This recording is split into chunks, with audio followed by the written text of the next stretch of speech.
어떤 분이요, 오늘을 살아가는 우리의 현실을 유형별로 이렇게 얘기를 했더라고요. 서민들은 예정보다 정부에서 훨씬 많은 혜택을 주지만 상대적 박탈감 때문에 그 혜택을 체험하지 못하며 특히 중산층으로 가는 길이 막혀 있다 그랬어요. 중산층은 집은 있지만 팔지도 사지도 못한다. 월급은 치솟는 물가와 각종 세금을 감당하는 것만으로도 벅차다. 그나마 버티는 것이 집값이 올랐다는 것인데 심리적 포만감만 있을 뿐 팔고 나면 남는 게 아무것도 없다. 부유층은 투기꾼이나 적폐로 몰려서 지갑을 닫고 있으며 해외로 나가고 싶은 마음이 굴뚝 같다 그랬어요. 언론을 보면 우리 부자들이 해외로 지금 많이 나가고 있습니다. 실제로 이런 시대를 살아가는 현대인들에게 병이 하나 있어요. 무슨 병이냐? 어떤 것을 결정을 잘 못해요. 예전에는 나름 삶에서 큰 영향을 미치는 결정들이 있잖아요.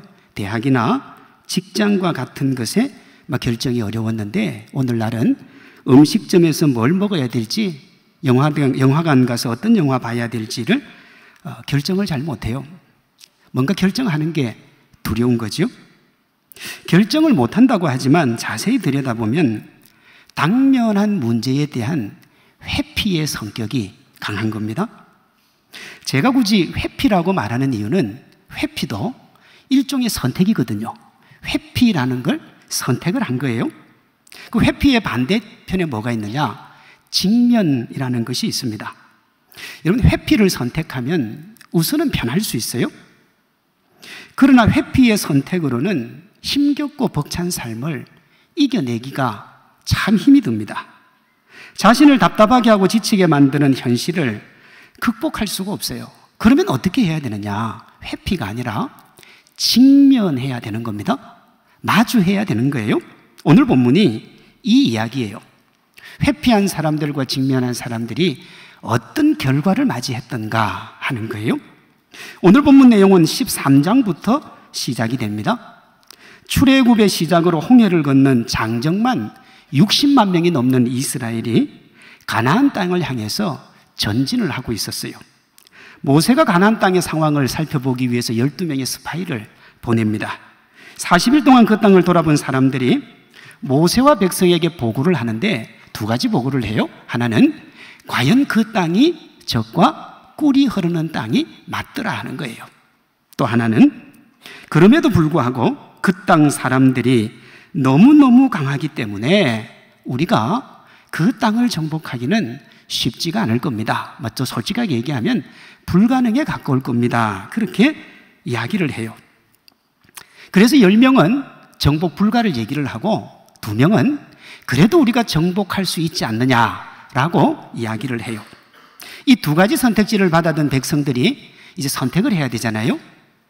그들이 먼저 선택한 게 뭐냐 그러면 회피라는 걸 선택합니다. 오늘 본문 1절에 보면 온 백성이 밤새도록 뭘 했느냐? 통곡을 했다. 그렇게 이야기를 해요. 통곡의 이유가 뭐냐?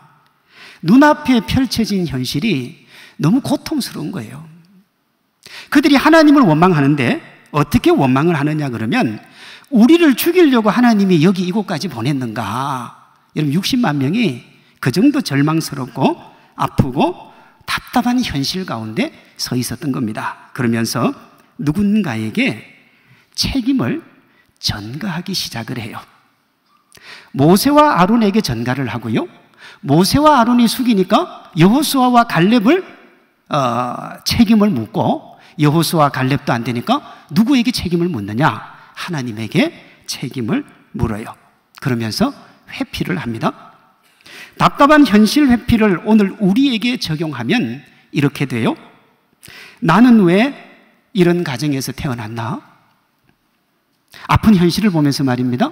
나는 왜 이런 부모를 만났나?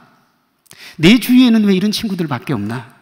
나는 왜 외모가 이럴까? 나는 왜 이렇게 공부를 못하는 걸까? 나는 왜 되는 일이 없나? 여러분 이렇게 묵상을 하다가 보면 어느샌가 마음에 눈에 눈물이 나요. 그리고 왜소한 자기를 쳐다보게 됩니다. 여기서 멈추면 좋은데 대부분 사람들은 원망의 대상을 찾아요. 여기서 멈추면 좋은데 원망으로 나아간다고요? MZ세대라 불리는 요즘 청소년과 청년들 상당수는 누구를 원망하느냐? 부모를 원망합니다.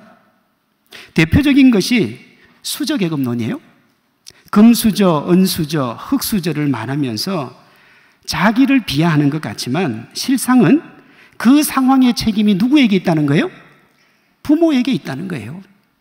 내가 흙수저밖에 물려주지 못하는 부모를 만나서 내 인생이 이렇게 뒤죽박죽이라는 거예요. 코로나 전후로 나온 이 벼락거지라는 것도 마찬가지입니다. 가진 것 없는 자기를 비하하는 것 같지만 실상은 남들처럼 재산을 물려주지 않은 부모가 문제라는 거예요. 벼락거지가 뭡니까? 내가 열심히 살았는데, 최선을 다해 살았는데, 정말 열심히 사는데 내 옆에 있는 친구는 그렇게 열심히 안 살아도 부모님이 물려준 재산 많이 받아서 재산이 불어서 엄청난 부자가 되는데 나는 아무리 노력해도 안 되더라는 겁니다. 저희 교회에 의사 부부가 있어요. 제가 코로나 때 신방을 갔더니 의사 부부가 저한테 이렇게 얘기해요. 목사님, 우리 벼락거지예요. 의사가 요즘 의사가 너무 좋아가지고 의사 정원도 하고 난리도 아니지 않습니까? 근데 의사 부부가 벼락거지래요. 근데 왜 벼락거지냐 그랬더니 목사님, 우리 둘이 아무리 벌어도 아파트 하나 사는 것도 어려워요. 지금 아파트로 이사를 했는데 이게 다 은행에서 빌린 돈 이자 갚아야 돼요. 그래요. 그게 벼락거지예요. 무슨 말이에요? 남들처럼 재산을 물려주지 않은 부모가 문제라서 내 인생이 이렇게 괴롭다는 겁니다. 부모 탓과 함께 또 등장하는 게 뭐냐? 시대를 탓하는 거예요. 사람 살 곳 못 된다는 헬조선, 이번 생은 망했다는 이생망, 다 대표적인 겁니다. 제가 방금 말한 수저계급론이나 벼락거지, 헬조선, 이생망이 자기를 비하하는 것 같지만 실제는 뭐 하는 거예요? 남 탓하는 거예요. 남 탓요.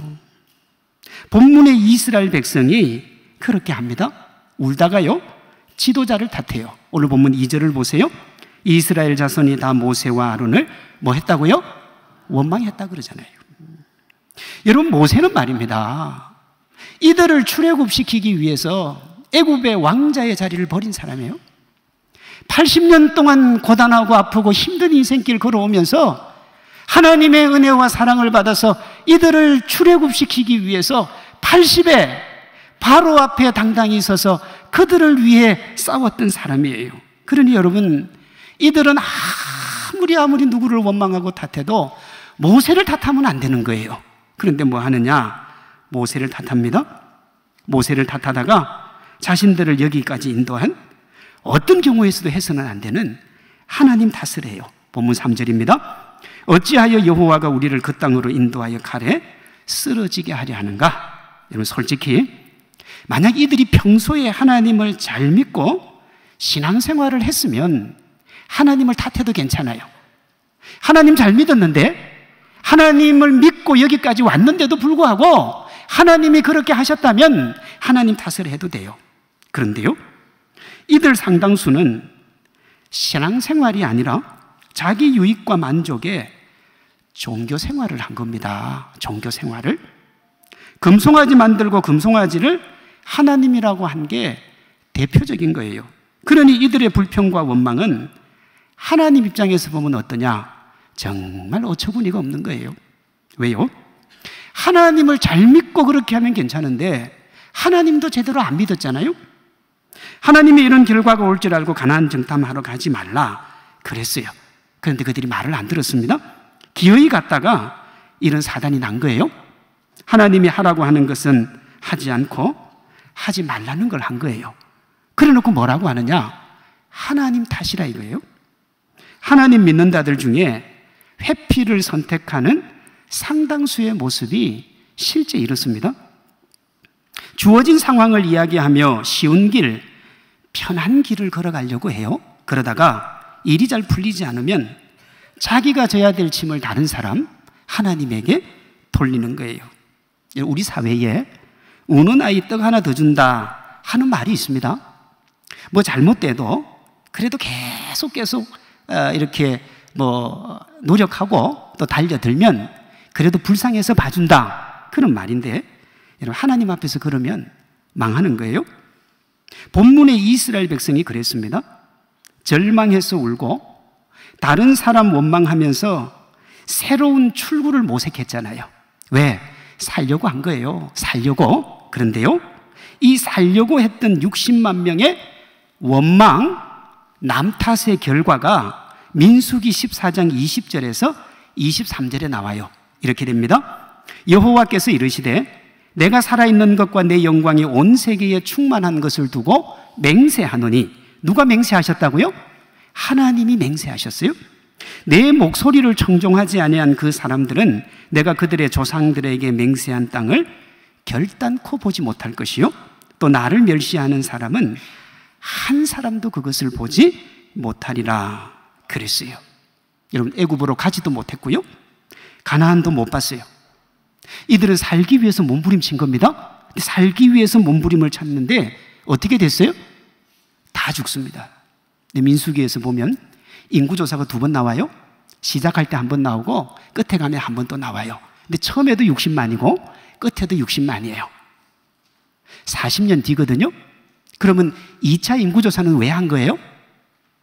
가나안 땅에 들어갈 사람이 얼마인가를 보기 위한 측면도 있지만, 이날 하나님을 배반하고 우리가 다 죽게 생겼다고 하나님을 원망한 사람 60만 명, 하나님이 다 죽을 거라 그랬잖아요. 그러니 2차 인구조사는 뭘 하는 거예요? 그들이 다 죽었는지 안 죽었는지 확인하는 측면도 있는 거예요. 내 앞에 놓인 삶을 회피하며 다른 사람을 원망하고 자기 자신을 한탄하며 편법을 나선 사람들의 결과가 오늘 이것인 겁니다. 여러분은 하나님을 어떻게 믿으십니까? 청년 사역을 하는 어떤 목사님이 우리 시대 기독 청년들을 보면서 이런 글을 적었어요. 교회 안의 청년들을 보면 안 됐습니다. 산업화의 짙은 그늘을 감당하며 시대의 한계와 아픔을 고스란히 떠안고 방황하며 힘들어하는 청년들을 보면 가슴이 저며옵니다. 동시에 안타까움도 있습니다. 삶의 현실과 떨어질 수는 없지만 크리스찬은 이 세상과 다른 가치를 추구하고 그것을 향해 달려가는 사람들인데, 맞습니까? 크리스찬은 이 세상과 다른 가치를 추구하고 그것을 향해 달려가는 사람들인데, 아멘이십니까?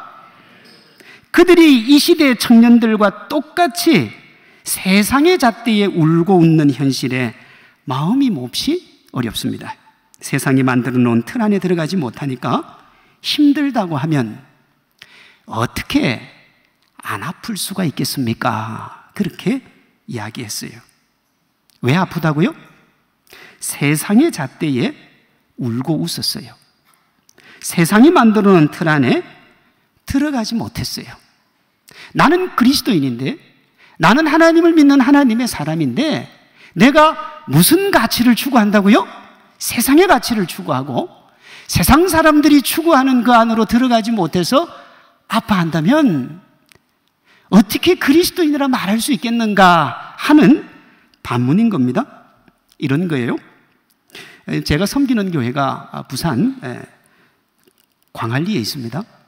그 광안리는 세상의 잣대와 틀이 작동하는 곳이에요.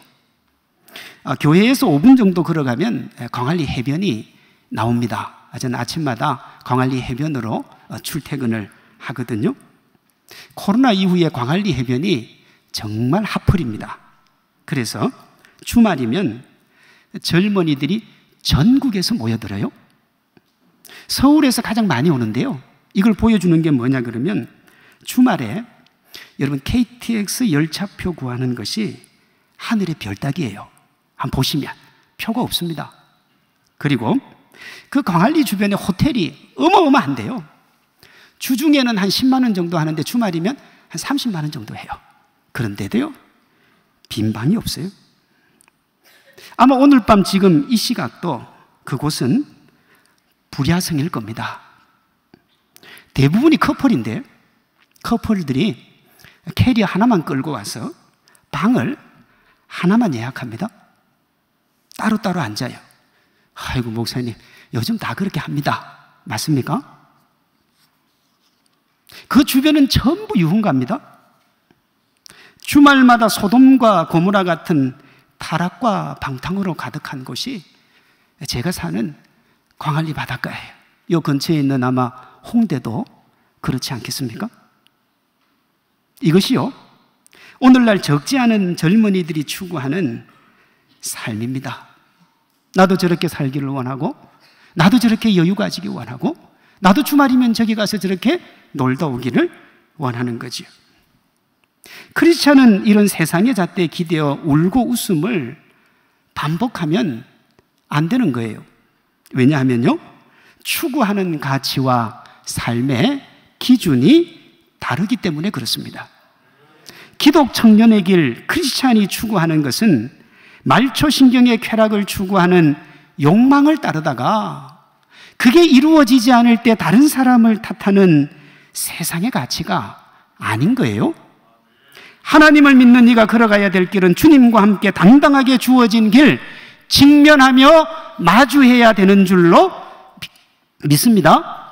우리 앞에 놓인 현실 당당하게 맞서서 극복하는 거예요. 오늘 본문에 이 직면의 길을 걸어갔던 두 사람이 나오는데 그가 여호수아와 갈렙이에요.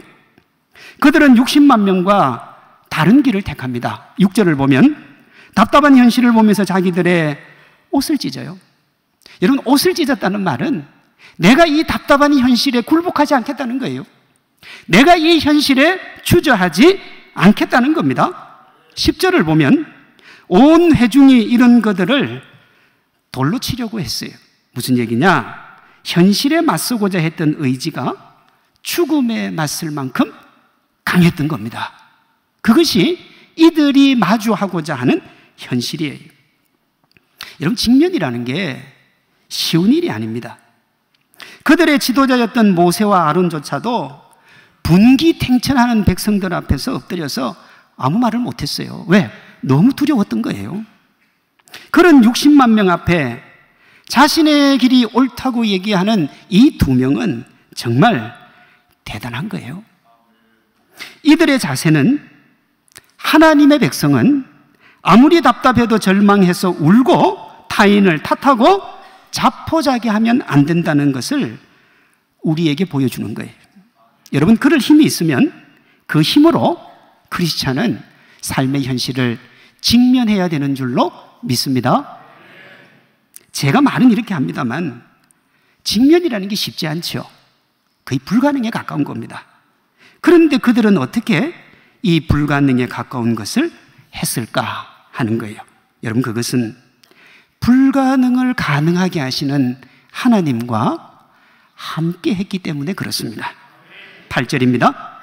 여호와께서 우리를 기뻐하시면, 자, 이 말이 대단히 중요한데요. 여호와께서 우리를 기뻐하시면 하는 말에는 무슨 말이 있느냐 그러면 하나님이 기뻐하지 않으면 우리가 직면해도 진다는 거예요? 이긴다는 거예요? 진다는 거예요. 여러분, 이 현실을 우리가 이길 수 있을 것 같아도, 우리가 마주하면 나아갈 수 있을 것 같아도 우리 힘으로는 이길 수가 없어요. 이 공중의 권세를 마귀가 잡고 있기 때문에 하나님이 우리와 함께 하시면, 하나님이 없으면 우리가 지지만 하나님이 함께 하시면, 하나님이 기뻐하시면 우리를 그 땅으로 인도하여 들이시고 그 땅을 우리에게 주시리라. 누가 이기게 하신다는 거예요? 하나님이 이기게 하신다는 거예요. 9절입니다. 여호와가 우리와 함께 하느니라. 그들을 뭐 하지 말라고요?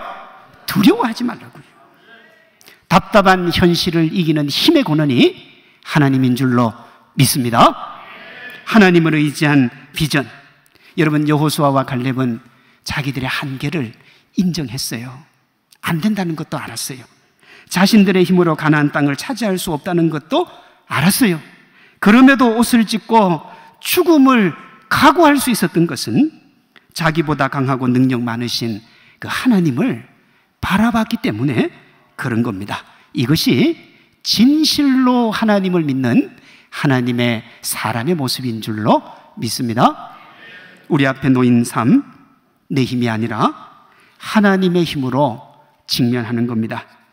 삶의 상황은요, 시시각각 변하는 거예요. 여기 앉아있는 모든 이가 처한 삶의 현실 또한 저마다 다르겠죠. 그런 여러분에게 직면해야 될 상황의 무게가 얼마인지도 모르면서 제가 직면하라고 하잖아요. 현실의 무게가 어떠하든 그 모든 것 알고 계시고 이기게 하시는 하나님과 하나님이 주시는 약속의 말씀이 우리에게 있기 때문에 여러분이 직면하고 있는 문제가 어떤 것이라 할지라도 주님과 함께 가면 주님이 이기게 해 주실 줄로 믿습니다. 우리가 믿는 하나님이 우리의 아픔과 눈물 닦아주시고 웃게 하실 것이니 어떤 현실이든지 믿음으로 당당히 직면하라고 하는 겁니다. 인터넷에서 취업이 되지 않아서 수년째 부모님 신세를 지며 지내는 것이 힘들다 하는 20대 젊은이의 글을 봤습니다. 자녀 교육비 때문에 직장으로 나가야 되는 어머니, 남편의 실직이나 사업 실패로 평생 곱게 유지한 손 걷어붙이고 식당에서 설거지하는 어머니들이 있습니다. 이제 한번 마음먹고 한 가정의 가장으로 아내 사랑하고 자식들에게 좋은 아빠 되려고 마음먹었는데 실직이나 큰 병으로 낙심하는 분들이 있습니다. 현실을 보면 무너지는 거지요. 그 무너지는 가슴을 안고 통곡할 수밖에 없는 겁니다. 상황이 이런데도, 그래서 절망하고 넘어질 것 같은데도요, 여러분 주변에 보면 일어서는 사람이 있어요. 어떤 이는 절망하고 자포자기하는데 어떻게 이들은 당당하게 삶을 직면하며 일어설 수 있을까요? 세상 사람들은 그것을 도전하고 응전하기 때문이라고 하고, 믿음의 사람들은 하나님을 믿고 직면하기 때문이라 그렇게 말해요.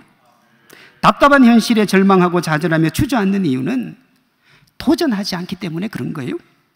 영적인 시각으로 보면 믿음의 눈을 뜨지 않기 때문에 그런 겁니다. 여러분, 회피하면 어떻게 되느냐? 두려움에 갇히는 거예요. 어디 갇힌다고요? 두려움에 갇힌다고요. 우리가 미래를 소망하지 못하는 이유는 주어진 상황이나 여건이 나빠서가 아니라고요. 우리는 상황 때문에, 여건 때문에, 내가 처한 처지 때문에 힘들다고 하는데, 물론 그것이 다등 영향을 미치지 않는다 그렇게 할 수는 없지만 그것 때문만은 아니라고요. 그것도 문제지만 그것보다 훨씬 더 큰 문제가 뭐냐? 우리가 문제에 눌리는 거예요. 문제예요. 1999년 뉴욕타임즈에 옥스퍼드 대학의 알렉산드 플로그하우스 박사가 두려움에 관한 연구 결과를 이렇게 말했어요. 고통에 대한 두려움이 고통 그 자체보다 견디기가 힘들다. 고통이 힘들다는 거예요? 고통에 대한 두려움이 더 힘들다는 거예요? 고통에 대한 두려움이요. 여러분, 두려움에 대한 공포가 두려움을 야기하는 실제 사건보다 더 힘들다는 겁니다. 제가 중고등학교 다닐 때는 체벌이라는 게 있었습니다.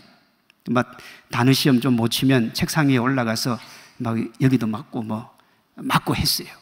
그런데 여러분, 맞을 때 말입니다, 맞고 나면 속이 시원한데요, 앞에 맞는 것을 보면서 따라갈 때 그때가 힘든 거예요.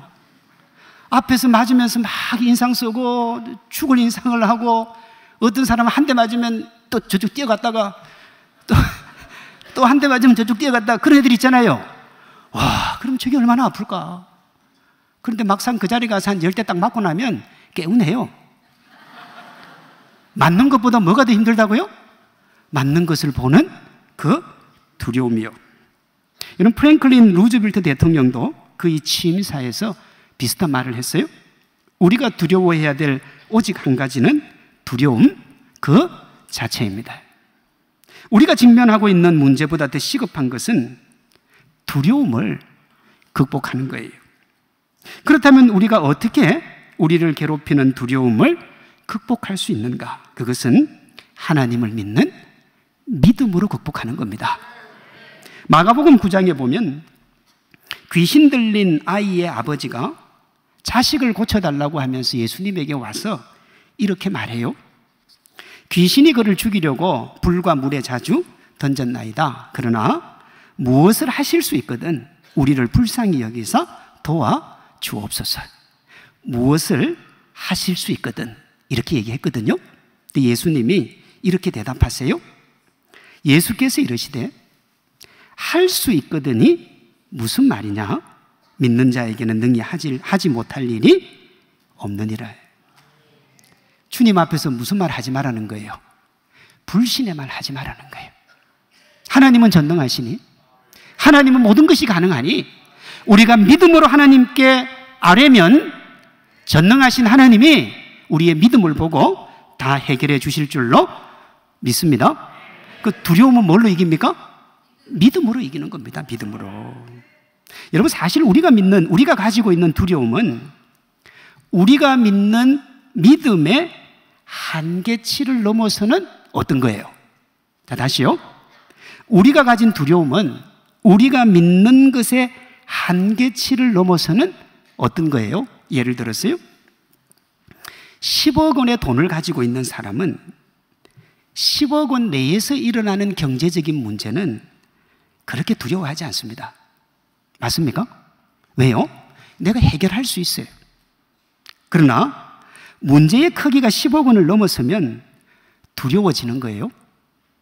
우리 삶에서 일어나는 문제로 인한 무서움을 극복하려면 우리가 믿는 것, 의지하는 것, 바라보는 것을 바꿔야 되는 거예요.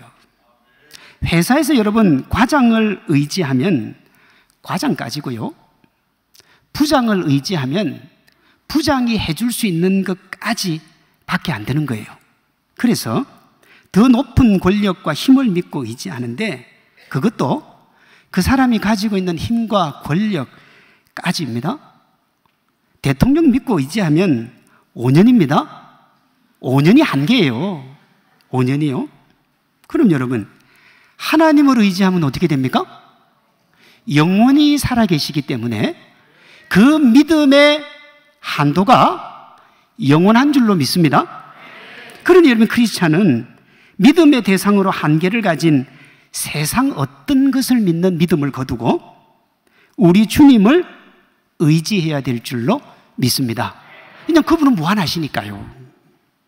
예수님의 능력에 대해 의심을 품을 것이 아니라 그분을 믿는 믿음을 점검해야 되는 거예요.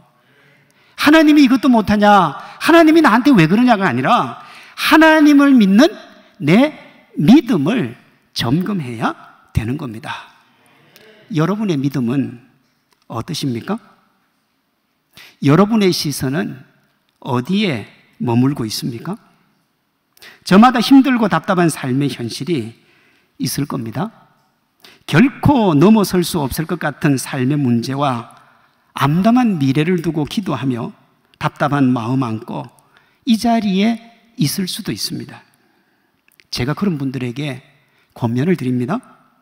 하나님을 믿고 현실을 직면하시기를 바랍니다. 그러면 하나님 힘 주시고 일어서게 하시고 용기 주시고 여러분의 인생 책임져 주실 줄로 믿습니다. 여호수아 14장 7절입니다. 내 나이 40에 내 하나님 여호와께 충성하였은즉 이제 그날에 여호와께서 내게 말씀하신 이 산지를 내게 주옵소서. 누가 한 말이죠? 갈렙이 한 말입니다. 여기 내 나이 40세 즉 12절에 45년 전 그날이 바로 오늘 본문인 겁니다. 오늘 본문요. 여호수아 14장 7절에서 12절은 오늘 본문에서 45년이 지난 어느 날이에요. 그때 갈렙의 나이가 몇 살이냐? 이제 85세가 되었습니다. 5년 동안 가나안에 들어와서 피비린내 나는 전쟁을 했고요. 드디어 헤브론에 도착을 한 겁니다. 그 젖과 꿀이 흐르는 땅에 포도송이를 잡았던 그 헤브론 산지 앞에 섰어요.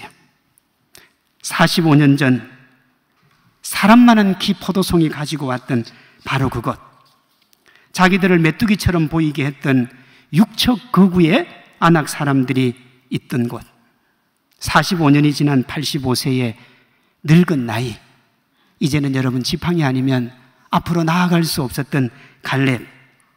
그럼에도 그 갈렙이요, 45년 전에 하나님이 자기에게 주신 그 약속으로 불타고 있습니다.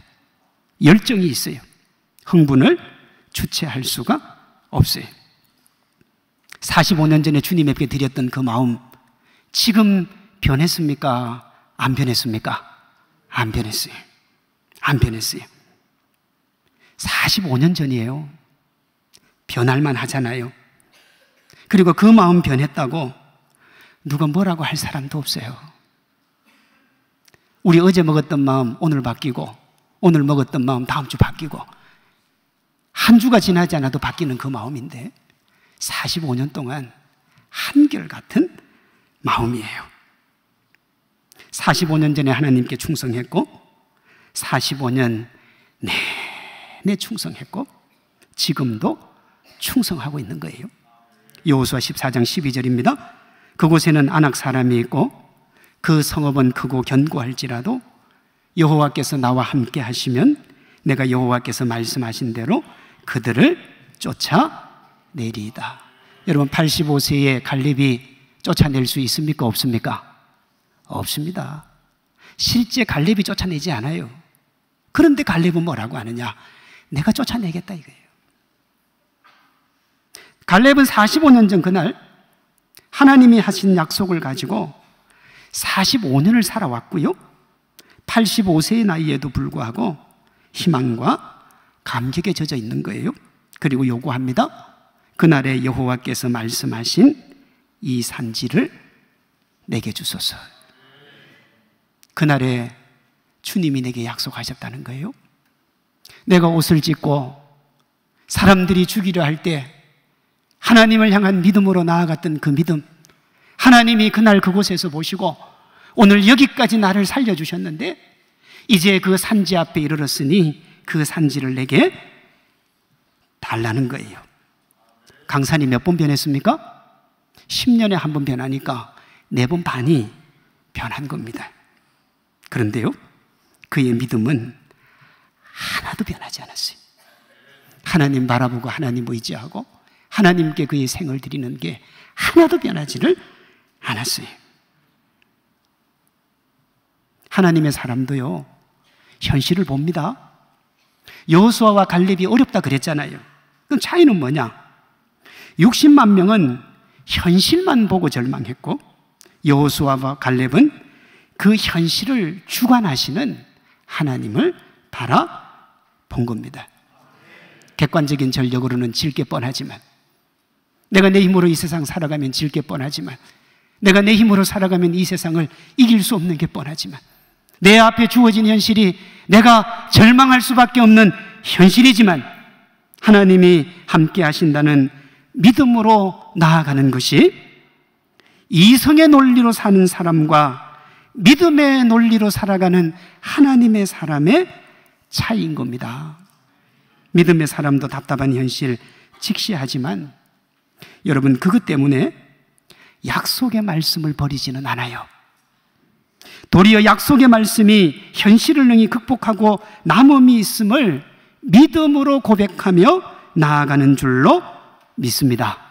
그 믿음이 있기 때문에 답답한 현실 앞에서도 그 현실을 직면할 수가 있는 거예요. 믿음의 세계만 이렇습니까? 안 믿는 세상에서는 그렇지 않고 오직 믿음의 세계만 그러냐고요. 여러분, 그렇지 않아요. 오늘을 있게 한 인류 역사가 직면의 산물입니다. 오늘날 우리가 살아가고 있는 이 인류 역사를 직면의 산물이라고 말하는 사람이 누구냐 그러면 역사학자 아놀드 토인비예요. 그에게 따라받는 수식어가 뭐냐 하면 도전과 응전이에요. 오늘 설교로 하면 직면입니다. 그가 인류 역사를 바라보는 관점의 핵심이 뭐냐? 문명을 일으킨 자연의 환경은 대부분 가혹했는데 사람들이 그 환경에 도전하고 응전했다는 거예요. 대표적인 게 이집트 문화입니다. 이집트 문명의 환경이 되었던 나일강은요, 수량이 풍부하고 땅이 비옥해서 농사 짓기에는 적합했지만 해마다 반복되는 나일강의 범람은 큰 시련이었습니다.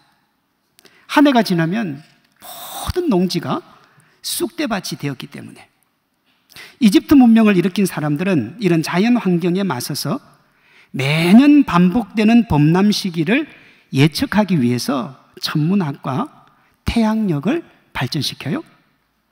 범람 후의 경지를 측정하기 위해서 기하학을 연구했습니다. 또한 범람을 막기 위해 제방공사를 하는 과정에서 도르래를 발명하고 수레를 사용을 했는데 그것이 피라밋을 건설하는 기반이 됩니다. 험한 환경에 도전하고 환경이 위협을 가하면 거기에 맞서 응전한 사람의 노력으로 오늘날 인류의 역사가 있다 하는 것이 아놀드 토인비가 하는 말이에요. 여러분, 인류 역사나 적지 않은 인생의 교훈을 놓고 보면 우리 앞에 놓여 있는 위기의 상황들이 우리를 아프게 하고 힘들게 하는 것은 맞지만 그게 반드시 나쁜 것만은 아니라는 거예요. 우리가 처한 환경이나 여건에 무기력해지고 넘어져서 포기하면 그건 정말 우리가 감당할 수 없는 위기가 되지만 우리가 위기에 잘 대응하면 어떤 위기라도 뛰어넘게 될 줄로 믿습니다. 그게 인간이에요. 인간이 그 정도라고요. 인간이 해도. 그렇다면 갈대처럼 연약한 인간이 마음을 먹으면 웬만한 문제 다 뛰어넘을 수 있는데 전능하신 하나님과 함께하면 어떨까요? 그걸 천하무적이라 그러는 겁니다. 이 땅의 문화 따라가지 않아도, 이 땅의 삶의 방식 좋지 않아도 하나님이 주시는 힘과 능력으로 나아가면 승리가 있을 것이라고 믿는 사람들이 누구냐? 하나님을 믿는 저와 여러분인 겁니다. 갈렙을 보십시오. 85살이지만 여전히 그는 힘이 있고 강해요. 하나님과 함께하는 하나님의 사람이기 때문에 주어진 일에 일희일비하지 않았다고요. 자기 능력 안에서 상황을 진단하되 다른 사람에게 책임을 돌리지 아니하고 하나님을 믿고 하나님과 함께 기쁨의 길로 나아갔습니다. 여러분, 크리스찬이라고 말하면서 삶의 무게로 주저앉아 시대와 타인을 탓하면서 아픔과 고통을 노래하고 있다면 죄송하지만 희망은 없는 거예요. 지금 이 땅 교회가 힘들다 어렵다 얼마나 많은 패배주의에 사로잡혀 있는지를 모릅니다. 제가 알기로 우리 한성교회는 코로나 기간에도 성장하고 부흥하고 전도 축제한 것으로 제가 알고 있습니다. 제가 부산에서 저도 목회하면서 야, 한성교회 대단하다. 어떻게 이 힘들고 어려운 때 전도하며 나아갔을까? 여러분들이 그렇게 도전했기 때문에 한성교회가 코로나 이후에 한국교회의 새로운 모델이고 야, 저렇게 해야 되는구나 하는 것을 보여주고 있다고 저는 그렇게 생각을 합니다. 그러니 여러분, 누굴 탓하거나 누굴 원망하거나 그건 그리스도인의 모습이 아니에요. 저도 이제 52인데요. 제가 살아온 52년의 삶을 돌아보면 저도 누군가를 탓하고 싶었던 상황이 많이 있습니다. 제 부모를 탓할 수도 있고 제 친구를 탓할 수도 있습니다. 시대 상황을 탓할 수도 있고 제 삶의 환경을 탓할 수도 있어요. 제가 미국에서 공부할 때 리먼 사태가 터졌습니다. 2007년에. 그때 너무너무 환율이 많이 뛰었기 때문에 유학을 마치고 귀국하는 목사님들도 적지 않았습니다. 저도 그런 상황에서 돌아올 수 있었고 포기할 수 있었고 내려놓을 수도 있었습니다. 만약에 제가 그렇게 했다면 지금의 저는 없는 거예요. 익명으로 SNS에서 타인을 비방하며 조롱하고 있겠지요. 내가 아프고 힘들고 고통스러운 현실은 다른 누군가의 잘못이라고 말하고 있겠지요. 그러나 제가 누군가를 탓하는 회피가 아니라 제 나름대로 하나님과 함께 현실을 직면했기 때문에 저는 제가 여기 있다고 생각합니다. 크리스찬은요, 자기 마음을 하나님께 드리고 하나님과 함께 내일을 꿈꾸는 비전의 사람이어야 되는 거예요. 나이를 먹고 시대를 알아가면 갈수록 내가 인생을 살아보니까 타협하는 게 맞다, 그게 아니라 자신의 이상을 낮추는 게 아니라 더 고매하고 구체해야 되고 성숙해져 가야 될 줄로 믿습니다.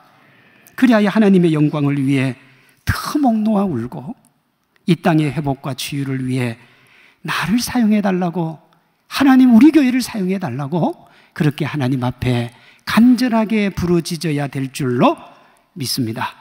여러분, 크리스찬은 세상의 부명에 권세 얻는데 가슴 뛰는 사람이 아니라 하나님의 영광에 가슴이 뛰는 사람이 되어야 되는 줄로 믿습니다.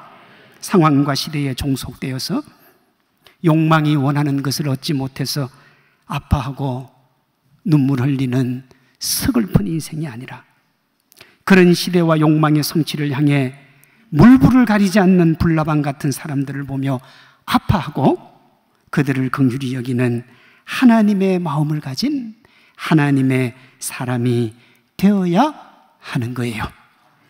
상대를 비난하지 아니하고 이해관계에 따라 해쳤다 모이는 세상에서 함께 상대방을 음해하지 않으면 배격당할지도 몰라요. 시대에 뒤떨어진다는 말을 들을지도 몰라요.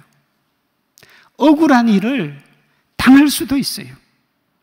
하나님 없으면 그렇게 억울한 일을 당하고 끝나겠지만 우리가 믿는 하나님이 살아계시기에 그렇게 주님과 함께 나아가면 하나님이 우리를 붙들어 새롭게 사용해 주실 줄로 믿습니다. 그러니 여러분, 힘들고 어려운 현실을 닥칠 때 자신의 처지를 한탄하고 주위 사람 원망하고 하나님 원망하면서 애굽이라는 세상 문화에 젖어 세상 방식 추구하면 안 되는 거예요. 그렇게 하면 될 것 같지만 그게 망하는 길이에요. 우리가 사는 길은 주님과 함께 현실을 직면하는 겁니다. 힘들고 고통스러워도 온몸으로 현실을 받으며 나아갔던 여호수아와 갈렙처럼 직면하며 앞으로 나아가는 믿음의 주인공들 되시기를 바랍니다. 세속주의, 성공주의, 패배주의가 판치는 세상, 겉으로 드러난 것으로 자신의 가치를 드러내는 소비주의 문화에서 신앙의 길 걷는 것이 만만하지 않을 수 있습니다. 아니, 만만하지 않지요. 그러나 회피와 타협은 우리의 길이 아니에요.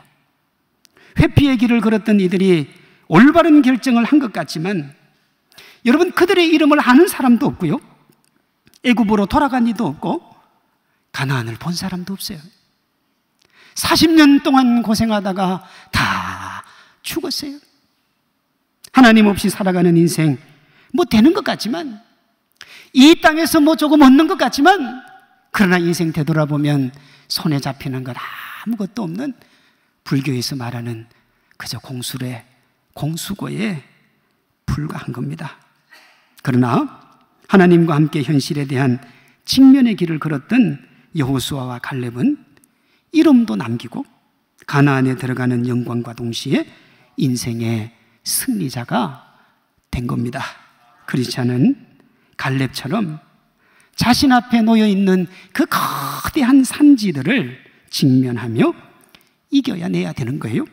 그 어떤 장벽도 하나님이 우리에게 주신 꿈을 저지하지 못하고 장벽은 무너지고 산지는 정복될 줄로 믿습니다. 제가 다시 한번 강조드릴게요. 삶의 현실을 토대로 자신의 처지를 한탄하고 주위 사람들 원망하고 하나님 원망하면서 애굽이라는 세상의 문화에 젖어 세상 방식으로 돌아가는 답답한 주인공 되지 마시기를 바랍니다. 믿음의 길이 좀 힘들고 고통스러워도 현실을 받으며 나아갔던 여호수아와 갈렙처럼 믿음으로 직면하며 앞으로 나아가시기를 바랍니다. 그러면 여러분 앞에 다가와 있는 여러분이 위기라고 느끼는 그 위기가 하나님이 주신 위장된 축복이 될 줄로 믿습니다. 이런 거예요. 한 부자가 있었어요. 그 부자의 어릴 적 꿈이 섬 하나를 사서 그곳에 자기가 좋아하는 토끼와 사슴이 마음껏 뛰어놀도록 하는 게 이 부자의 꿈이었어요. 그래서요, 나이가 들어서 섬을 하나 샀어요. 사슴과 토끼가 놀 수 있는 최적의 환경을 만들어서 뛰어놀게 했습니다. 자신들이 살 수 있는 최적의 환경에서 살게 된 토끼와 사슴이 온 섬을 뛰어다녔고 건강하게 자라는 거예요. 이 부자가 보니까 너무너무 좋은 거예요. 자기 인생의 꿈이니까요. 그런데요, 얼마의 시간이 지나지 않아서 토끼와 사슴의 눈빛이 흐려지고 털에 윤기가 사라지고 시름시름 앓기 시작하는 거예요. 수의사를 불러서 진단을 했는데 짐승들에게는 아무런 병이 없어요. 그러던 어느 날 마을의 현자가 이 이야기를 듣고 부자에게 찾아왔습니다. 그리고 부자에게 이렇게 얘기해요. 그 섬에 이리 한 마리를 풀어놓으시오. 이 부자가 깜짝 놀라는 거예요. 왜냐하면 사슴과 토끼의 천적이 일입니다. 이 부자는 사슴과 이리가 행복하게 살기를 원하지 천적에서 쫓겨 도망다니며 괴롭고 고통스러운 인생 살기를 원하지 않았던 거예요. 이 부자의 놀람에 현자가 이렇게 대답을 해요. 토끼와 사슴의 병은 환경이 너무 좋아서 생긴 병입니다. 이리에게 잡히지 않으려면 있는 힘을 다해 달려야 할 것이고, 그러면 자연히 눈에는 빛이 나고 털에는 윤기가 흐를 겁니다. 속는셈 치고 이리 한 마리를 풀어놓았는데 얼마 지나지 않아서 토끼와 사슴의 병이 씻은 듯이 나았습니다. 너무 편하니까 게을러지고 움직이지 않고 운동하지 않고. 여러분 그렇죠? 집에서 계속 먹기만 하고 소파에 앉아서 TV만 보고, TV는 나의 목자신이 그거 하고 있으면 살만 삐둥삐둥 찌고 무릎도 아프고 속도 아프고 밤에 잠도 안 오고 그렇게 돼요. 이리가 우리에게 이렇게 저렇게 다가오는 위기입니다. 어떤 이들에게는 자녀 문제, 어떤 이들에게는 직장 문제일 수 있습니다. 그것이 경제적인 어려움도 되고 건강에 대한 염려도 되고 관계에 대한 문제일 수도 있어요. 여러분, 주인이 이리를 푸는 이유는 토끼와 사슴을 죽이기 위함이 아니라 토끼와 사슴을 뭐 하기 위한 거예요? 살리기 위함입니다. 하나님이 하나님의 백성에게 위기와 아픔을 주시는 이유도 동일한 거예요. 우리를 죽이기 위함이 아니라 살리기 위함인 줄로 믿습니다. 내가 하나님을 잘 믿고 내가 하나님을 의지하고 주의 은혜와 주의 사랑으로 살아가는데 내게 알 수 없는 위기와 아픔이 닥치면 그것이 뭐라고요? 하나님께서 더 큰 축복과 은혜를 주시기 위해서 나를 단련시키는 하나님의 위장된 축복이라고요. 로마서 8장 28절은 이것을 이렇게 얘기합니다. 우리가 알거니와 하나님을 사랑하는 자 곧 그의 뜻대로 부르심을 입은 자들에게는 모든 것이 협력하여 뭘 이룬다고요? 선을 이룬다고요. 하나님이 우리에게 주시는 가장 좋은 선이에요. 모든 것을 합력해서. 그러니 어떤 현실을 만난다 해도 더 주님 바라보고 앞으로 나아가기를 다짐하시기 바랍니다. 길이 보이지 않아도 믿음의 발걸음 내디디시기를 바랍니다. 그러면 하나님이 여러분에게 말씀하실 거예요. 방향을 보여주시고 비전을 현실로 만들어 주실 겁니다. 이스라엘 백성이 흐르는 요단강가에 믿음으로 발을 넣자 없던 길이 열렸던 것처럼 새로운 길 열어주실 줄로 믿습니다. 이스라엘 백성들이 오기 전에 하나님은 이미 홍해바다 밑에 요단강가 밑에 뭘 만들어 두셨어요? 길을 만들어 두셨어요. 믿음으로 디디면 그 길이 내 길이 될 줄로 믿습니다. 그리고 하나님께서 여러분들이 서 있는 곳을 거룩하게 해 주실 줄로 믿습니다. 우리가 푯대를 향하여 주님과 함께 그 어떤 현실도 당당하게 직면하면 주님이 여러분이 가지고 있는 그 어떤 문제라도 해결해 주시고 행복과 기쁨으로 인도해 주실 줄로 믿습니다. 그 행복과 축복, 그 은혜와 기쁨 다 받아 누려 여러분의 삶의 행복과 기쁨 가득하시기를 주님의 이름으로 축원합니다.